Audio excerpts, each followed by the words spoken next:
Ms. Sylvia Lim. Question 9, sir.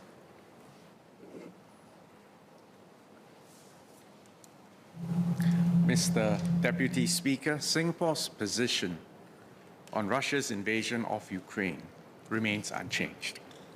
We have taken, indeed, we must continue to take a clear stand that is consistent with our principles and our national interests. In the ministerial statement of the 28th of February 2022 on the situation in Ukraine and its implications, Singapore strongly condemned Russia's attack on Ukraine. The invasion of a sovereign country is a gross violation of the principles of the UN Charter and of international law.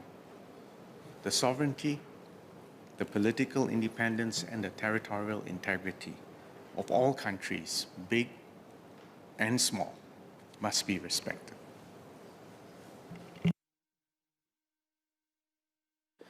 Thank you, Deputy Speaker. I have three supplementary questions for the Foreign Minister.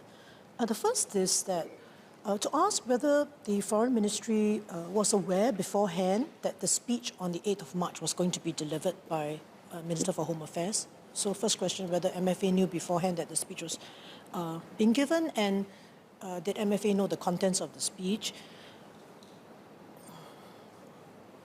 Second question, earlier Minister Shanmugam mentioned that indivisible security is perhaps a concept in international relations. So I'd like to ask the Foreign Minister, what is the government's view of such a principle of indivisible security? And last of all, does the Foreign Minister agree that accepting a principle of indivisible security is very risky for small countries like Singapore? Ms. Lim, I'm not sure whether you're leveling all your supplementaries to the Minister for Foreign Affairs or the Minister for Law, because I think your supplementaries actually cover some of what Minister Shanmugam earlier said. So can I just be clear as to whom you are asking these questions? Deputy Speaker, I'm asking to the Foreign Ministry because I would like to know the government's view on this, and the speech that was given covered foreign affairs, so I believe that the views of MFA are very important. Dr. Vivian Balakrishnan. Mr. Deputy Speaker, let me state categorically, the statements of the Minister for Law reflect the views of the government of Singapore. Of course, we know each other's, well, we know generally when each minister is going to speak, we're aware of that. I must tell you, we don't personally check every single line and sentence in our speeches, and the speeches can evolve according to the circumstances of the event. Needless to say, under the principle of collective responsibility, that you can take, as long as we are in charge, the statements of each minister reflect the views of the government. Mr. Deputy Speaker, on indivisible security, the Minister for Law has already explained it, and I don't think I've got anything further to add. Ms. Sylvia Lim. Thank you, sir. One supplementary question. Would the Foreign Minister agree that, actually the government statements on the Ukraine war, Russia's invasion of Ukraine, have been consistent all this while, and there has never been this attempt to say that the US or NATO has been somewhat contributory to the current state of affairs, which was something that the Minister for Law did say. So I would like him to confirm that up to now, the government has not taken this position, and this is actually something new in the public domain. Mr. Deputy Speaker, there is nothing new. Our position has been and will continue to be clear and consistent. And I have said that on numerous occasions, not just in this House, but various ministers have also said this in various fora outside this House. And I must add that foreign policy is something which we all have to take responsibility for, including the opposition. And I am very glad that, in fact, the opposition of all parties has ensured that politics stops at the border. And I think I can quite safely say that on behalf of every single member in this House, our position remains that it was wrong of Russia, it was a breach of international law and of the principles of the UN Charter for them to launch the invasion of Ukraine. Now, having said that, I think we must also be very clear in our minds that there are a diversity of views, and when we are explaining these matters to the general public and to our population, or indeed even in this House, it is not unreasonable to reflect the diversity of views. But reflecting the diversity of views does not alter our national position based on a defense of our national interests and the principles which a small, tiny city-state like us must subscribe to. So, Mr. Deputy Speaker, I detect actually unanimity in this House across the partisan divide, and I think we should maintain that discipline, that cohesion, and that unity. Ms. Sylvia Lim. Thank you, sir. Perhaps one final clarification, because earlier Minister said that there's collective responsibility in the Cabinet and that the Law Minister's views reflect the views of the government. Now, in his speech, he actually said specifically that, in his view, the West and NATO were not uninvolved bystanders who had no role to play in the current situation. So do I take it that that is the government's view as well?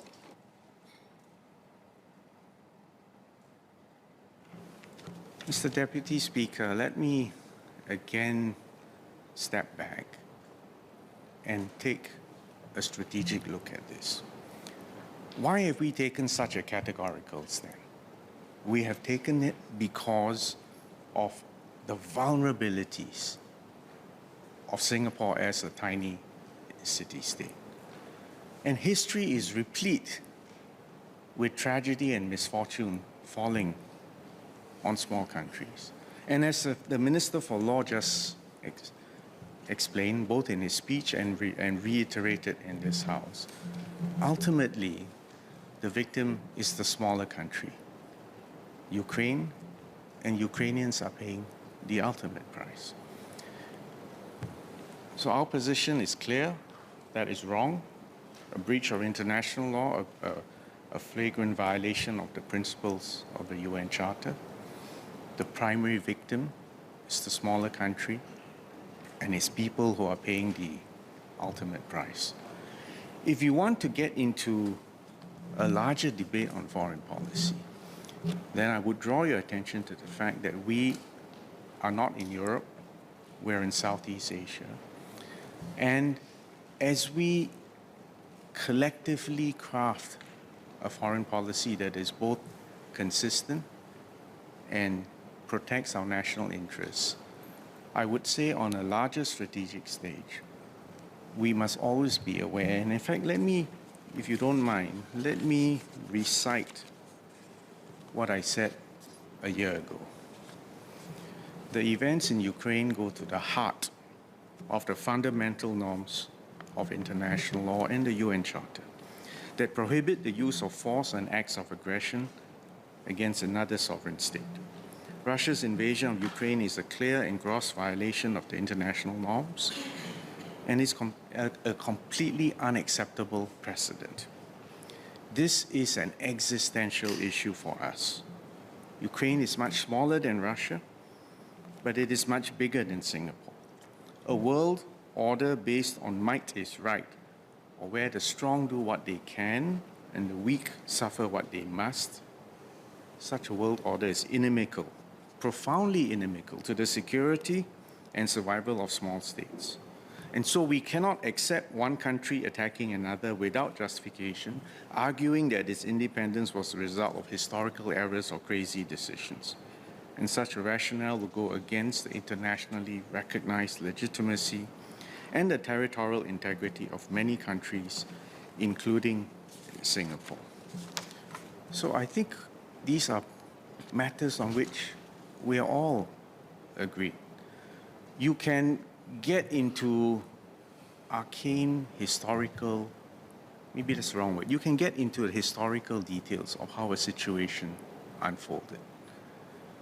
Our objective in Southeast Asia is not to let a repeat of the European tragedy occur here in this part of the world. And in trying to avoid a parallel of that situation here, I think it is entirely legitimate for us to consider all views, diverse views, opposing views even, on how the situation in Europe came about. So I would urge the member to understand what is at stake, understand why we've taken a stand, understand why that stand has to be maintained, upheld, and I hope shared across the House by all the parties represented here. And also agree that we must not let a repeat of Europe, a continent which unfortunately has been the source of 2 world wars in the last century. We don't want a repeat of that here. And finally, remember that a small nation is always vulnerable.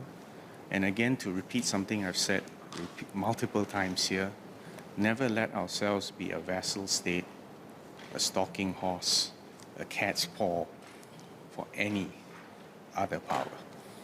Understand that when we get entangled in such matters, the ultimate loser is always the smaller state. So I thank you for your interest, and I'm grateful for your support. And I mean that in all sincerity.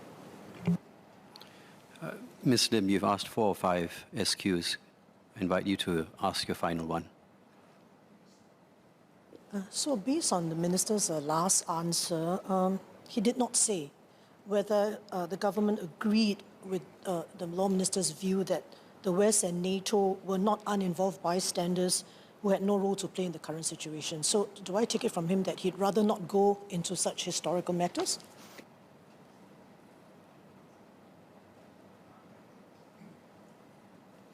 Members' understanding, I cleared the speech with the highest levels of cabinet.